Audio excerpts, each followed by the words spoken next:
My husband got a paternity test on our daughter, 5F. And it came back negative, but I never cheated. Now he thinks our relationship is a lie and wants to divorce. What do I do?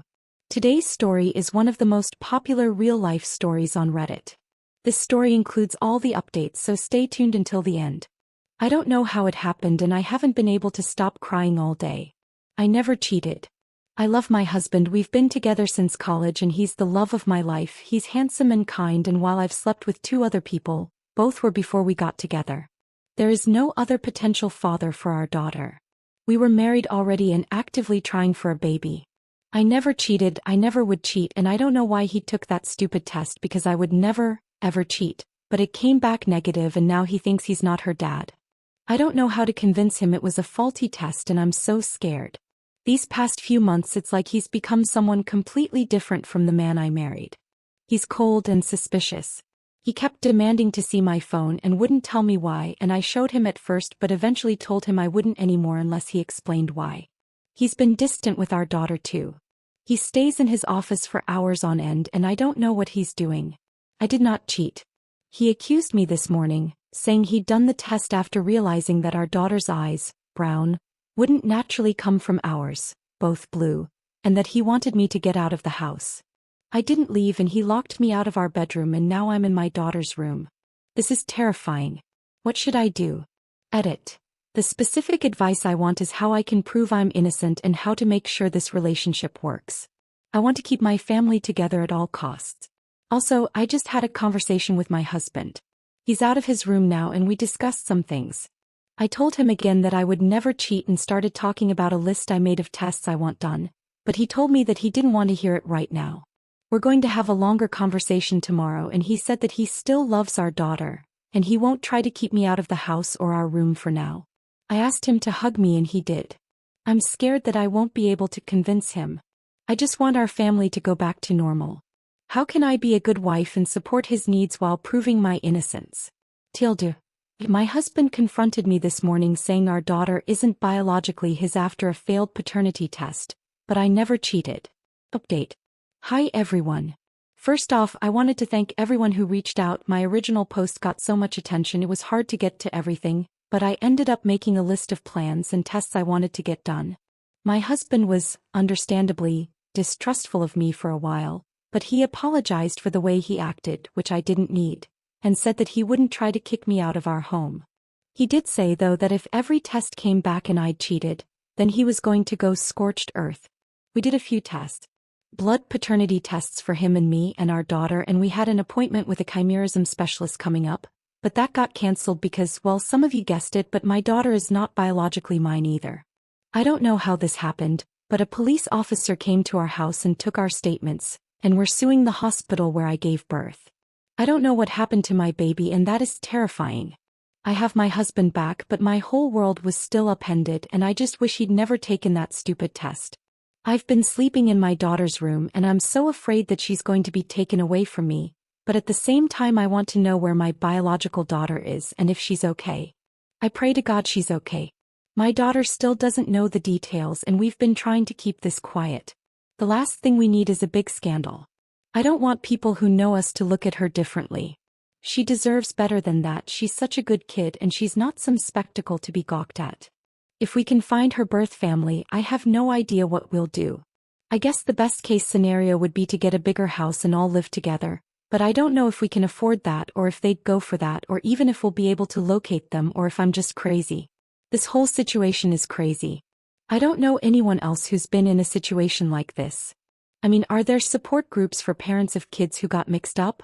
I googled and nothing came up.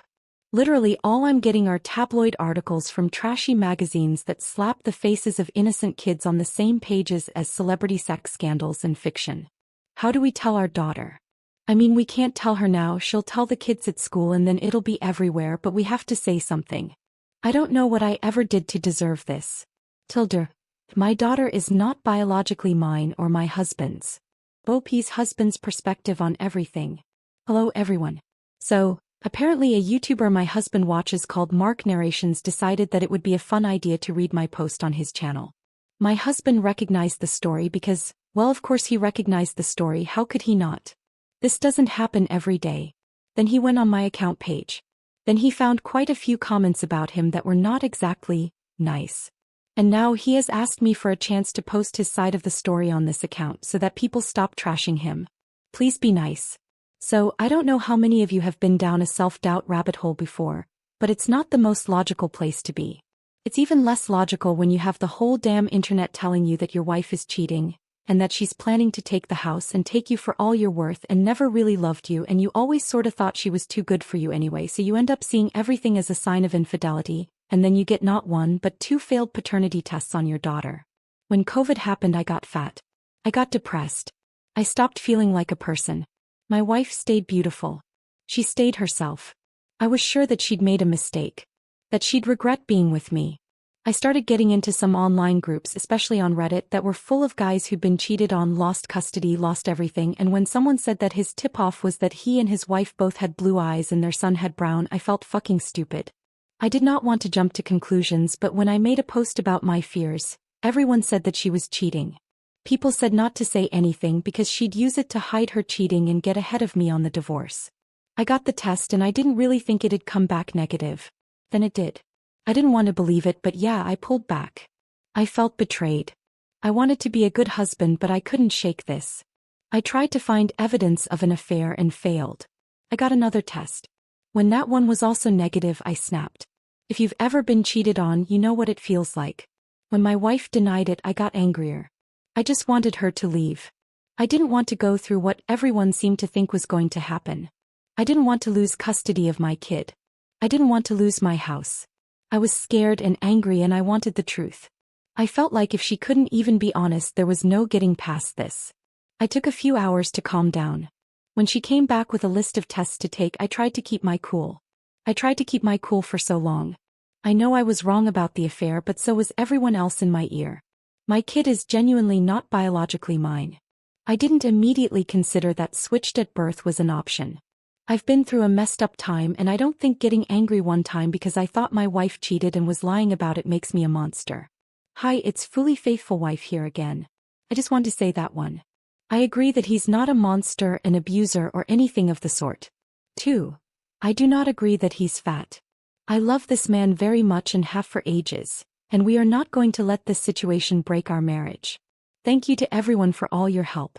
I keep meeting my birth mom, but she doesn't know it's me. She had me when she was 14. And I, 24M, was given up for adoption. My parents told me about her growing up. I still have the letter she wrote me that she asked if they could give it to me if they wanted. It's crazy reading it sometimes and knowing it was a literal child who wrote it saying she's sorry she couldn't be my mommy but she hopes I'm happy. She was open to having contact, but we moved for my dad's job when I was 11 and then it seemed impossible to find her. But luckily I did. She's working at this small restaurant and I keep going, but she doesn't know it's me. We talk sometimes. And she seems like a nice lady. Sometime when she says something like, "Do you want a refill, honey?" or uses another term like that, I want to tell her. It quiet makes me nervous. We talk sometimes and she seems really genuine. If it's not super busy, she's more open to talking about random stuff. I literally drive 2 hours to come eat at this place just to see her. And it's like she knows me already because I'm there once or 2 times a week for the past 3 months, so she always says hi with a big smile. But man, if only she knew. Update. I did it, I told her. And yeah, it was pretty heavy. My heart was even beating fast. I kept trying to think how to tell her. Many of the comments on my last post here mentioned writing her a letter, just how she wrote a letter for me. Originally that was the plan, but for me it felt like I needed to say it. Oh, really quick, I want to say thanks to everyone for their love and support.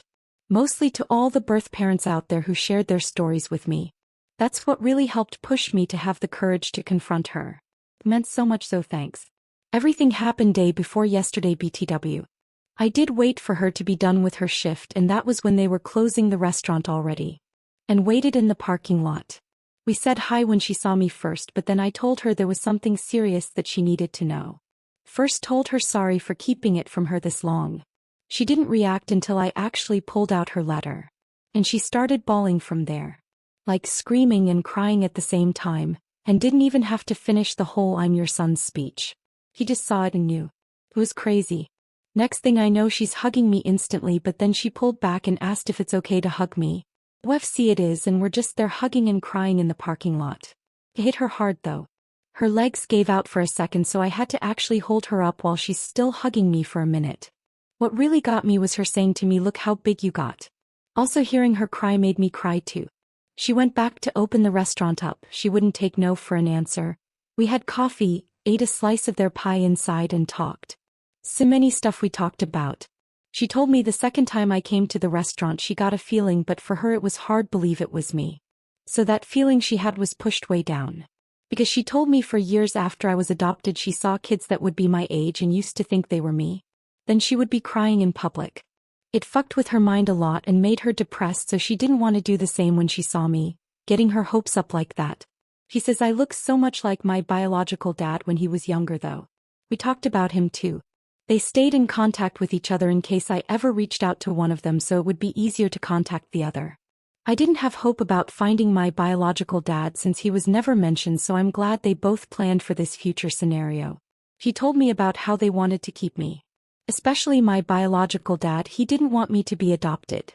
But he knew they had to because they were just kids. It took him a long time to get past it after I was born, she told me. That's why he didn't leave anything, because he didn't want to believe he might not see me again. We talked for hours. Till almost 2 in the morning. They closed at 11. She just wanted to know everything about me, but her main thing was, am I happy? Were my parents good to me? Did I have a happy childhood? And I did. I told her thank you for helping to give me this life. We both cried again. He cried the most. Everything was very emotional for her.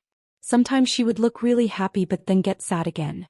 After my 18th birthday she was hoping I would find her, that's why she stayed in the same city. But since I didn't, she always thought maybe I resented her, wasn't told I'm adopted, or maybe had decided it was better not to have her around. It made me feel bad for not telling her sooner. She told me it's not my fault and I did right going at my own pace. Honestly, she's so sweet. The way she kept looking at me with the biggest smile, it made me emotional sometimes. Makes you think, how can someone who's been a total stranger your whole life look at you with so much love? It's wild. We learned so much about each other. She asked me if we could have dinner soon to keep talking. And if at some point in the future if I'm interested, come over to her house so I can meet her husband. That all sounded really great. We exchanged numbers. After I left she sent a text telling me thank you for giving her this gift that she didn't know if it would ever come. My girlfriend came over and she hugged me while I cried. I wasn't sad, by the way, these were happy tears. Everything went better than I expected. There was still emotionally heavy stuff, but I'm still glad that we got to open up to each other. Met my biological dad for the first time ever and I'm very happy about it. Lots of you asked to let you know how it goes meeting my biological dad, and to say it was emotional is an understatement. I've been feeling so many things since this all happened. We met a few days ago. Was originally supposed to be almost 2 weeks ago, but shit kept coming up. Work, and then I got sick, not COVID, for days. But we made it happen. TBH, this was more nervous for me because I didn't know anything about him. With my bio mom it was different because I watched her from far and got to know her a little before it came out. I asked my bio mom if she could be there too, just because she knows him better, so it was the two of us waiting for him at this park. He was already crying before we even got to him. This guy is strong too, so he pulled me in for the biggest bear hug and crying. He told me he wants me to know that they loved me so much and he loves me. I lost count how many times he'd come back in for one more hug. This definitely got to him. And he kept saying thank you God a few times. Looking at my face. The feelings, man, the feelings. We had so many of them. Hearing him tell me how much they love me even back then. It meant so much for me to hear that, and NGL that had me holding him tight too. I'm sure to everyone at the park it was weird seeing 3 crying people. My bio dad said he cried so many times just driving over here he didn't think he had any more tears until he saw us. When we were all sitting down it hit me that my bio mom was not lying when she said we look alike. Obviously he's older, but still, holy shit, the similarities. He brought gifts too, which was a surprise. It was really nice. He told me I don't have to keep them if I don't want it, but he felt weird not coming with anything, and he's wanted to give this to me for a long time. One was a teddy bear holding a picture frame of him at the hospital holding me. He was 15 years old. It's still crazy to realize that. And then the other thing was a journal. The journal thing was stuff he said he started writing to me years after I was adopted. He was in therapy and that helped him to cope, thinking he would give them to me one day. His way of still feeling connected to me. I haven't read everything yet, but some of the pages were his thoughts and like if he's talking to me. How he felt when they found out she was pregnant, then the adoption, everything going on in his mind when he first got to hold me as a baby. I didn't even know he was at the hospital too. It was not what I was expecting. It really got me. I read some more of what he wrote last night that really got me crying. I'm sad to think how much this affected them emotionally for years. Also think it's pretty sweet he wanted to write this for me. We talked about his own life, which was pretty hard. His struggles with home life and the feelings he had about giving me up. Then he wanted to know everything about me. Basically with the same questions my bio mom had. I made sure they knew they made the right decision. As my life was pretty great. He looked like he wanted to cry when he knew that because that's all they hoped for and it was something he always wondered about for years. My bio mom left a bit after we were more comfortable so we could talk more in private once it didn't feel too awkward between us. From there he told me stories about how he met my bio mom. Sometimes he'd point out stuff he noticed about me that reminds him of her or me and him having similar likes. Example, I love eating mangoes. I can eat them all day and that's what I bought when we bought snacks at the park. He told me my bio mom was obsessed with mangoes 7 before she got pregnant. While pregnant she craved it even more. Just cool info to know even if it's random stuff still stuff we have in common and we both have lots. Both like hiking, playing pool. He was a swimmer in college and I was on a swim team in high school. Both love rock music. Especially 90s. My bio dad was really open about sharing everything. Like he really was getting ready for this meeting. He hoped it would happen and he prayed every day to see me again because he had so many things he wanted to tell me. Overall really good first meeting. I'm glad how it went. He's open to the idea of meeting my parents. After I told them about all this because they definitely want to meet my bio parents again if I'm comfortable with that. Obviously if my bio parents are too. Let's see when that happens. How it's gonna feel for me. They've met each other before I was even born but I never had them at the same place so that'll be interesting. Me and my parents met up yesterday to have breakfast so I could tell them everything. My mom was so happy how it went. She actually cried too when I was telling them about both their reactions. My dad was proud because he knew how hard it was the months after finding my bio mom and not really wanting to make contact yet.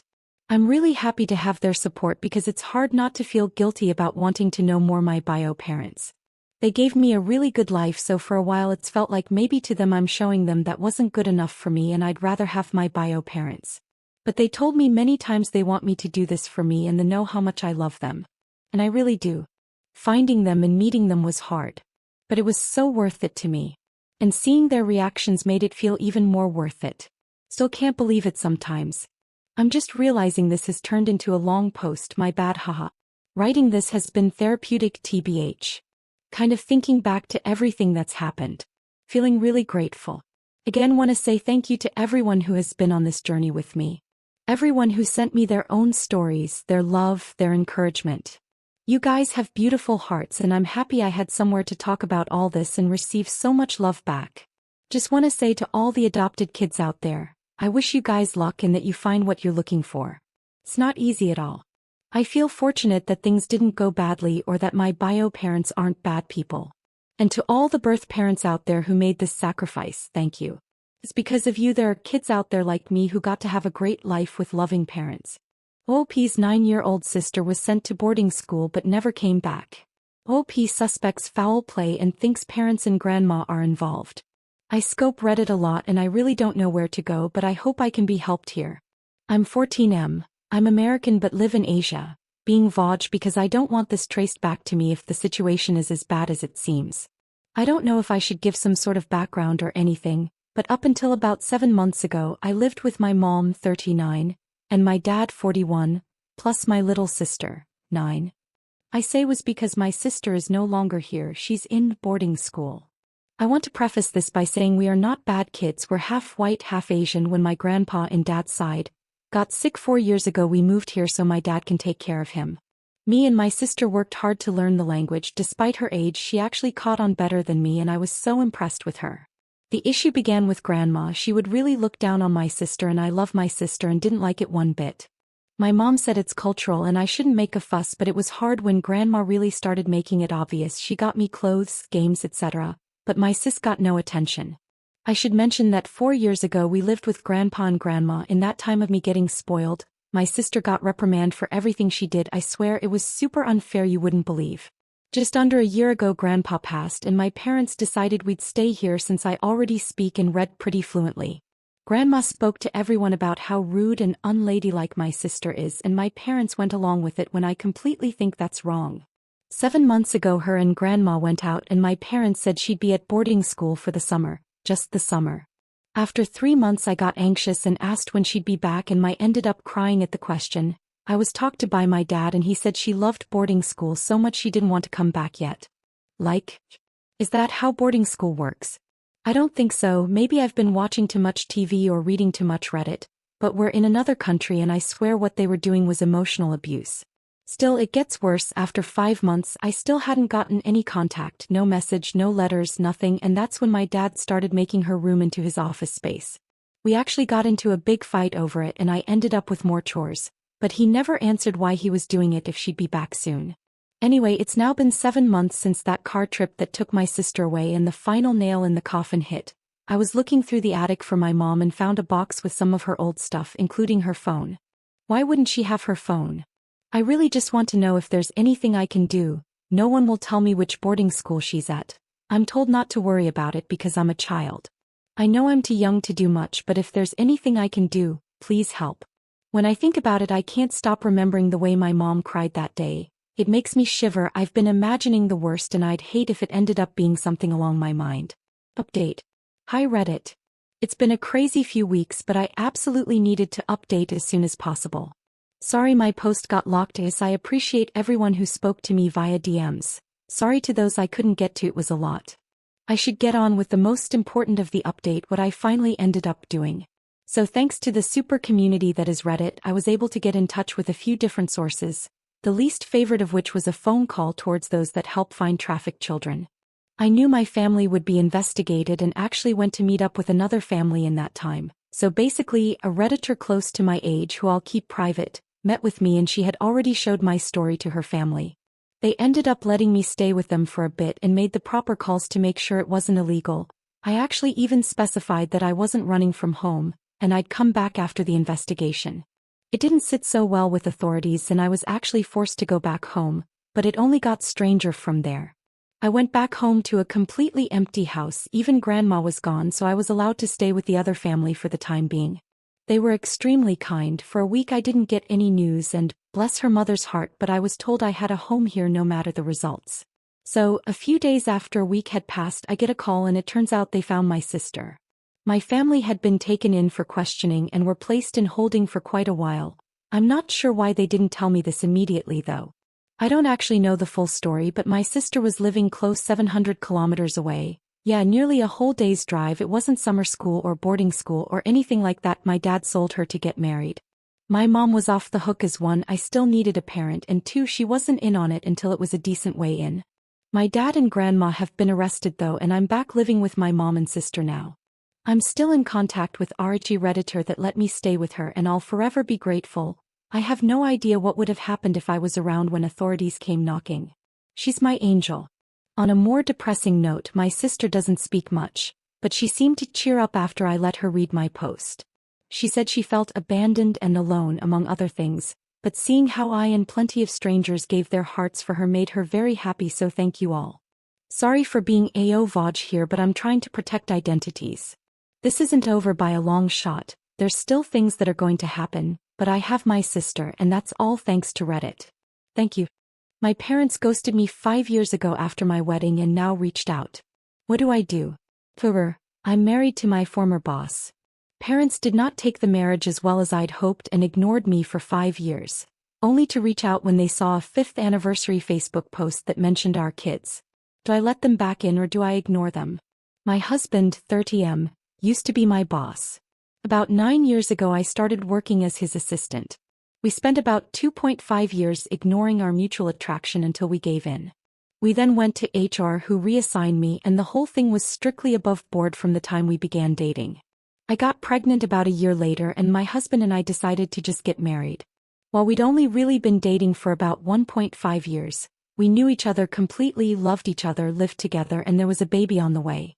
We knew how it would look, but I had to leave the company anyway due to problems with my new boss. So we didn't anticipate this causing any issues except with my parents. They 62M/57F have always been overprotective, so I knew they wouldn't like me dating my boss and hadn't told them, but I had to tell them if I wanted them at my wedding. We decided to be mostly honest with them about how it was strictly professional until it wasn't, how the second it got unprofessional we went to HR, how he had never taken advantage of me but now we wanted to get married and we wanted them there. We did not mention the baby because I felt that giving them that information in addition to the rest all at once would just break them. I was only about 4 months along when the wedding happened, so the bump was easily hidden by a flowy dress. The wedding itself went off without a hitch, and apart from my mother pulling me into the bathroom shortly before the ceremony to ask if I was sure about this, which I said I was, my parents seemed to take it well. The ceremony and reception were at 2 different venues, and we had to travel from one to the other, and my parents never arrived at the reception. I called them and got ignored, and then my brother called them and they told him that they were going home. I don't remember the exact reason they gave, but it amounted to them being tired and uncomfortable.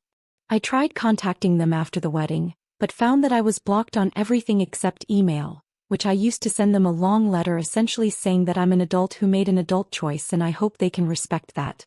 5 years later, I have not heard from my parents since my wedding. My husband and I are not big on social media in general, but I recently posted something for our 5th anniversary in which I mentioned our 2 kids and 3rd on the way. Within a month of making this post, my parents left a voicemail saying they saw the post, and having had no idea that they had grandchildren previously, now want to meet them. I haven't responded and there have been a few follow-ups since then asking why I haven't. I don't know what to do, but my gut instinct is that 5 years is too long, and it's about the kids, not about them respecting my choices or relationship. However, I can't help but feel that I'm being unfair, and my brother agrees because I told them in my email that if they could learn to respect my choice in my marriage eventually, then we could talk, and now I'm retroactively applying a time limit. Edit. Can't find a way to work this in organically, but my husband is not white. I am, as are my parents. I don't think this is a race thing or that my parents are racist, and neither does my husband, and we don't understand why they would want to meet our mixed-race children if they were racist, but this element is still gnawing at me. Should I reach out to them? If I did, how would we go about rebuilding the relationship? Update. I asked to talk yesterday. We were on Zoom within an hour. It was my parents and me and my husband. They asked to see the kids, and I said they could see them eventually, dependent on them earning our trust and convincing us they were going to be positive additions to the kids' lives. They asked to start by reading me a letter that they claimed to have written on my wedding day. It said that they were uncomfortable with me marrying my former boss as they thought he took advantage of me, so they left between the wedding and reception to avoid a scene, but they wanted me to know they were here for me despite their issues with him. They added that they would have sent this to me the morning after my wedding, but then I sent my email about them needing to respect my choices, and they were so ashamed they couldn't bring themselves to send theirs. Seeing my anniversary post made them realize how much they've missed in 5 years and they really don't want to miss any more. I had some questions like what the big deal was with me marrying my former boss, and they said that it just wasn't what they had in mind for my wedding day and my future spouse. I asked why they even came to the wedding at all if they didn't support the marriage, and my dad responded that he wanted to walk his daughter down the aisle as it was the only chance he'd get. The way it was phrased implied that they had intentionally only come to the wedding so he could give me away, and always planned to leave halfway, and because he said my daughter, and didn't talk to me directly, it was pretty clear he was thinking about my older sister who passed away. My husband caught that too and said that if they were talking about me they should address me directly, then added that if they had planned to leave they should have told us as we wouldn't have invited them. And the fact they waited 5 years to reach out was going to take more reasons than shame, as a father he didn't understand how they could ignore their daughter for years, or only get back in touch when we had kids. My dad snapped that he wasn't going to take this from a kushi, a slur meaning dark-skinned. My mother immediately tried to run damage control, but I ended the call. They have since messaged me several times trying to explain that calling my husband a racial slur wasn't indicative of a racist attitude, and he wouldn't have said that in front of the kids, so they should still get to meet them. I've spent 5 years wondering how they were so offended by me marrying my boss that it earned no contact for half a decade. Turns out they're just racist. It's almost nice to find out. If it was just the boss thing I would have sympathy for them and we might even be able to reconcile. But with this, it's now just a question of if I'm going to knowingly expose my mixed-race children to a couple of racists, which I am obviously not going to do.